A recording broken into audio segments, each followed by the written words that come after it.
It's Monday, January 28, the beginning of another busy work week. Here's what's making the news. Minister of State Joseph Harmon today said Guyana is fully committed to the protection and conservation of its national patrimony, including its land resources. Alexis Rodney has our first report.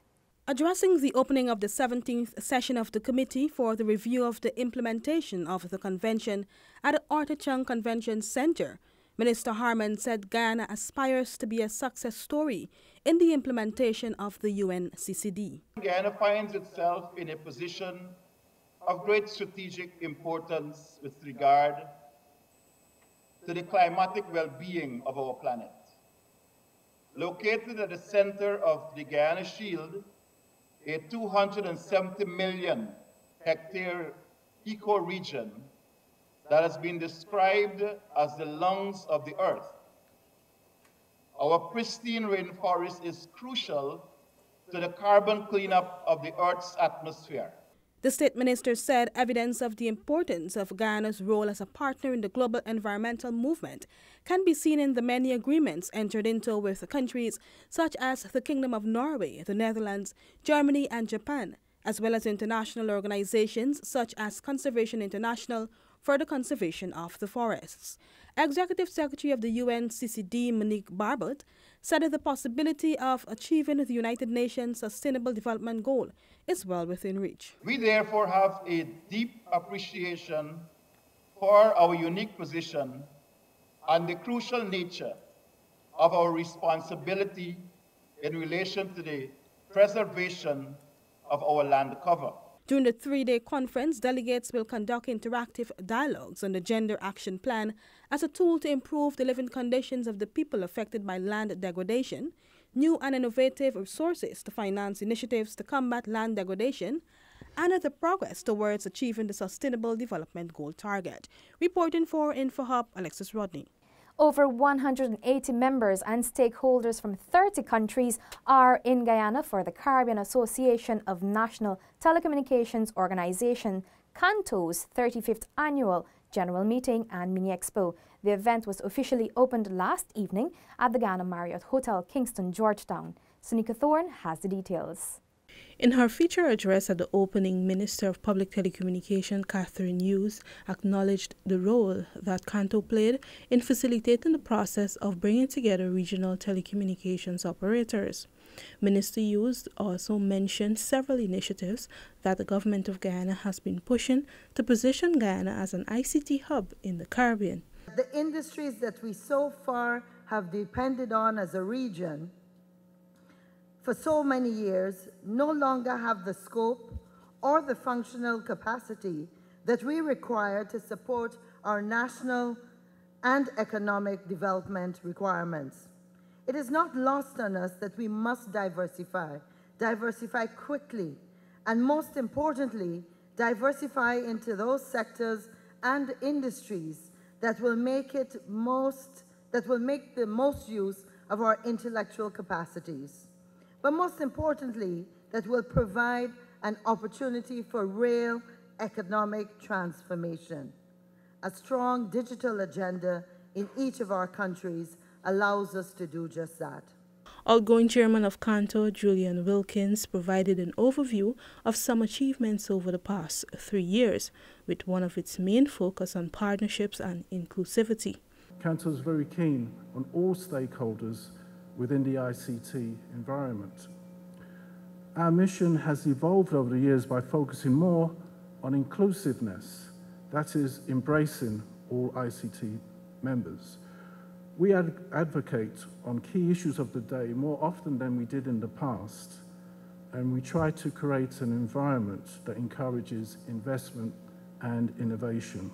GT&T's CEO Justin Ned said the telephone company over the past 28 years has played its role in bringing the Guyanese population into the digital age. From the time of privatization, in 1991, so almost 28 years ago, where the company started with 6,000 landline services. Today, we are at almost 60,000 homes passed with fiber, 140,000 landlines, and almost 300,000 mobile connections in 3G and LTE.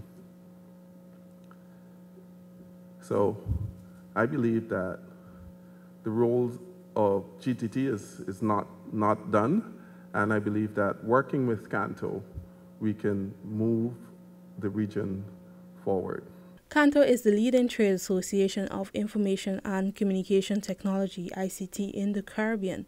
One of its founding members, the Guyana Telephone and Telegraph Company, along with the Ministry of Public Telecommunications and CARICOM, facilitated the hosting of the meeting in Guyana. Some of the technological advancements in Guyana were on display by GTT and its partner, Intellect, and other companies participating in the meeting. Seneca Thorne, InfoHub. The judiciary must be allowed to make its pronouncement on the constitutionality of the December 21 vote. This was expressed by Prime Minister Moses Nagamootoo during an exclusive interview with InfoHub. Here's more. I believe that we should allow the judiciary to make its pronouncements and not try to influence the direction in which that will go, and to abide by the consequences of the rulings. The Prime Minister explained we should have respect for the independence of the judiciary and respect for all the hierarchical structure of the judiciary. He noted that all persons must respect the process and not to bring it into the political arena. The judiciary is independent, and that the judiciary has a role in the functions of the state. It is an important pillar of the state. And so rather than people trying to question whether the judicial process is important or not, we should have respect for the independence of the judiciary and respect for all the hierarchical structure of the judiciary. Following the December 21 vote, the Supreme Court has been approached to determine whether the former government Member of Parliament, Charan Das Prasad, was qualified to vote in the National Assembly. For InfoHub, Rebecca Ganesh. The judiciary of Guyana today officially received 10 digital court recording units from the Government of Canada and the Judicial Reform and Institution Strengthening Project at the handing over ceremony held at the Pegasus Hotel. More in this report. Justice Yonet Cummins Edwards, Chancellor of the Judiciary of Guyana acting, thanked the stakeholders for the equipment and said that this will make the works of the courts more efficient and less time-consuming. We have to advance, and we have to embrace change, which brings benefits. We have started the transitioning to digital recording of proceedings in our court. And Juris Project has invested time and resources to that process. And to this end, they have donated 10 recording units to the Supreme Court. High Commissioner of Canada to Guyana, Lillian Chatterjee, related that Canada is proud to partner with the Juris Project to aid Guyana's judicial system. Canada has been a long-time supporter for justice sector initiatives in Guyana. Previously, we partnered with the Chancellor for the establishment of the Family Court and the establishment of the model guidelines for sexual offenses cases in the Caribbean. Currently, in addition to the Juris Project we are celebrating today, Canada is also supporting the Improved Access to Justice in the Caribbean project, known to you as Impact Justice. The Juris Project commenced activities on April 1, 2014 and is collaborating with judiciaries in the region to support their own efforts to improve court administration and strengthen the abilities of the courts and the judiciary to resolve cases efficiently and fairly. For InfoHub, Rebecca Ganesh. Still to come, CJIA modernization on track and Mashramani All-Stars concert sets Lethem ablaze. This and more when we return. Stay with us. The future of Guyana has never looked better. our nation is on the cusp of a development program like never seen before. While Guyana is now emerging as an energy giant through the discovery of massive reserves of oil and natural gas, it is your government's intention that the huge benefits emerging from this will go where it matters most, to you, the people of this beloved country. There is a surge of confidence in the way Guyana is governed once again, and the level of investor interest is unprecedented. Guyana is poised to become the breadbasket of the region, and the pace at which this nation will grow through prudent fiscal management will be nothing short of impressive.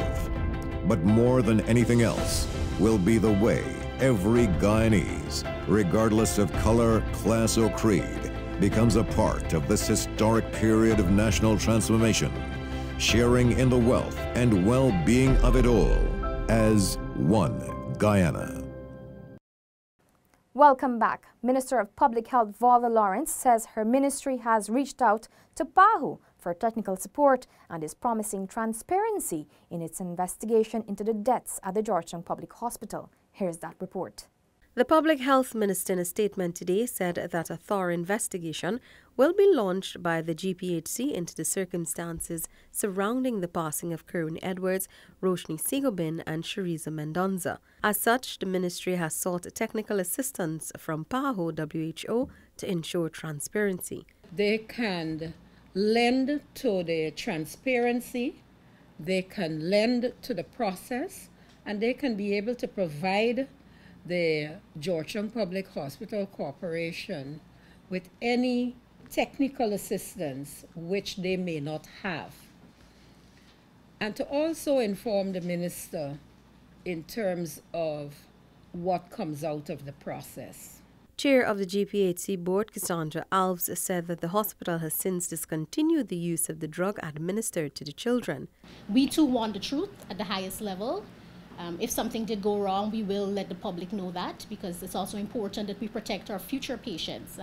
The ministry has been very helpful. We have discontinued the use of those drugs, and we have enlisted the help of the ministry and the Pan American Health Organization through the Ministry of Public Health to assess those drugs that were used. GPHC's CEO, retired Brigadier George Lewis, said that the administration will continue to examine its systems and standard operating procedures to prevent any reoccurrence. We will continue to examine our systems, our protocols, our standard operation procedures to determine exactly why this occurred and to ensure that we do whatever is necessary to prevent a reoccurrence in the future. Minister Lawrence and GPHC board and administration have since met with the families of Kerwin and Roshni and have committed to providing any assistance they may need. Reporting for InfoHub, Felicia Valenzuela. The government is assuring that the works to modernize the Chedijagan International Airport CJIA are moving apace and will be completed by March 31. Felicia Valenzuela tells us more. The initial deadline of the CJIA expansion project was December 31, 2018, and according to the Minister of Public Infrastructure, David Patterson, the government will hold China Harbour Engineering Company Limited to this deadline. He says at this time the contract has entered the penalty state. The minister made the revelation today as he took the media on a tour of the CJIA expansion project. We have not granted an extension of time after December 31st, 2018. In our opinion, we felt that the contractor did not have adequate resources coming on to the end to ensure that he meets his contractual obligation. So there are penalties in the contract. We are in the penalty phase, and so it's the contractor's obligation for him to finish the project. So we have said and we've indicated the 31st of December is our contract date, and any works after that, the contractor is responsible. Minister Patterson says March 31st, 2019 is the new completion date for the project. So far, 92% of the work have been completed. The contractor has submitted a revised schedule. He said that he'll be finished by the 31st of March. We've just noted that, because, as we said, the contract period has not been extended, and that's where we will provide. That's how we will proceed. Outstanding works to be completed include the southwest runway expansion, pavement works, and sections of the departure terminal, namely immigration security screening and duty-free concessions area. Reporting for InfoHub, Felicia Valenzuela. The Mashramani All-Stars concert on Saturday evening left residents of Lethem and surrounding communities wanting more of its spectacular performances. More in our final report.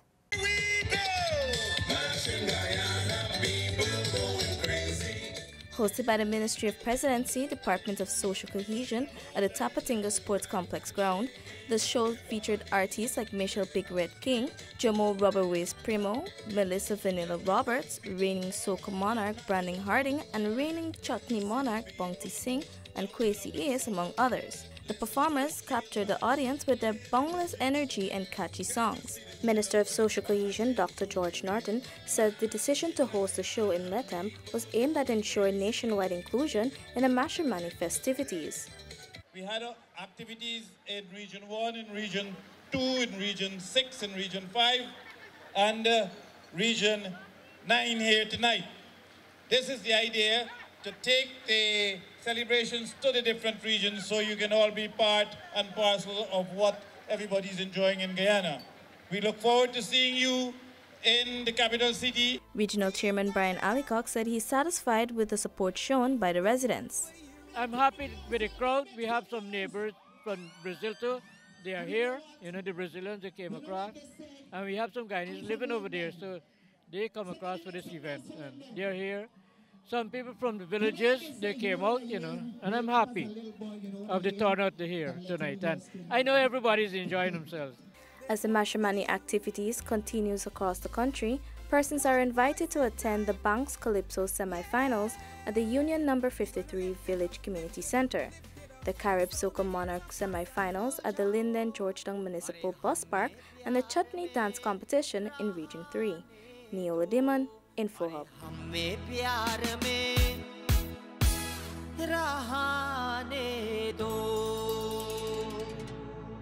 We leave you with this video of His Excellency David Granger as he expounds on the rich biodiversity and the government's vision of the Green State.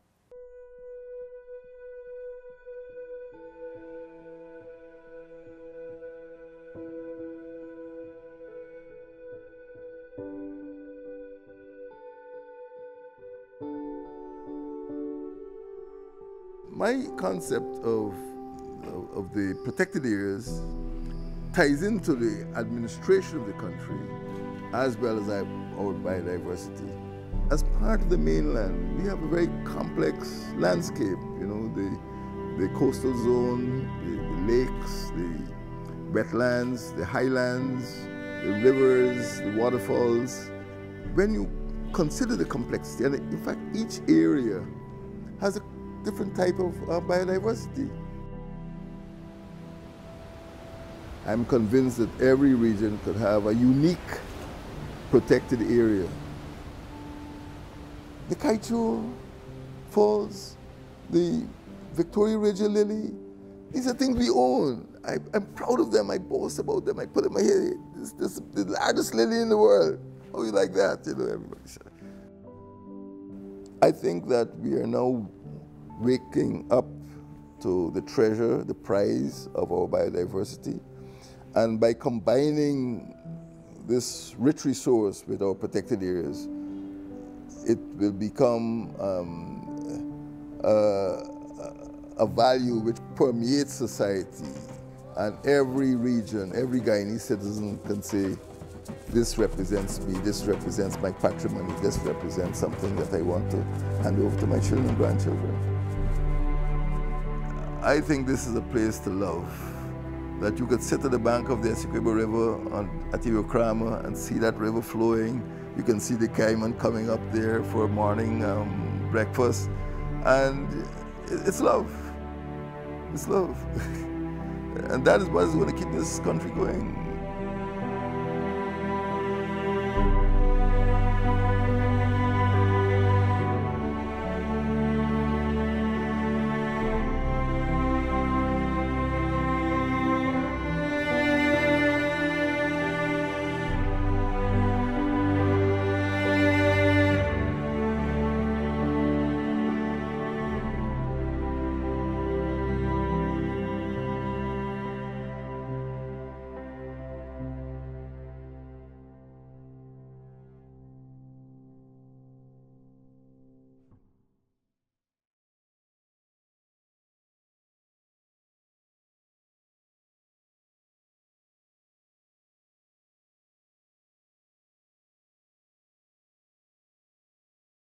That's all for this evening. Connect with us on WhatsApp, like and subscribe to our Facebook page for notifications. You can also follow us on Instagram for updates and visit our website at dpi.gov.gy. Your budget and weather reports are up next. Goodbye.